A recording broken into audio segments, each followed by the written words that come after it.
Et puis après, le meilleur argument, on peut argumenter des heures, le meilleur, c'est viens voir.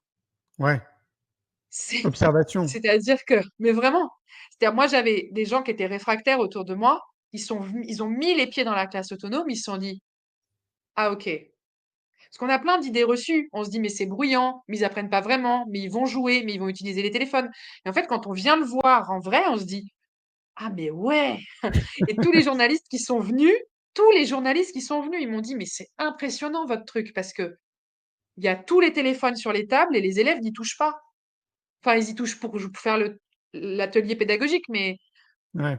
donc ça, c'est important. Et puis, il faut pas aller en frontal, tu vois, Bah non, bien en sûr. provocation. Faut laisser germer.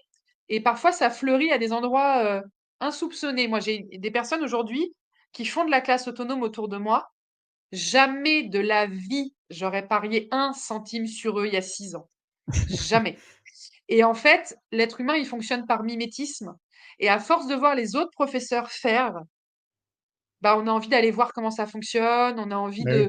de comprendre. Et la classe autonome, elle coche quand même beaucoup de cases. C'est-à-dire que on respecte les programmes. On peut le faire dans des grandes classes. Ça coûte pas très cher.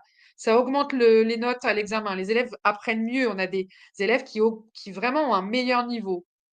On est moins fatigué en tant qu'enseignant. Il y a moins de problèmes de discipline dans les écoles. Les parents sont contents, il n'y a pas de devoirs à faire à la maison. Enfin, Ouais, que des ça avantages. coche beaucoup, ça coche beaucoup. Alors certes, c'est un gros boulot en amont, mais après, c'est du bonheur.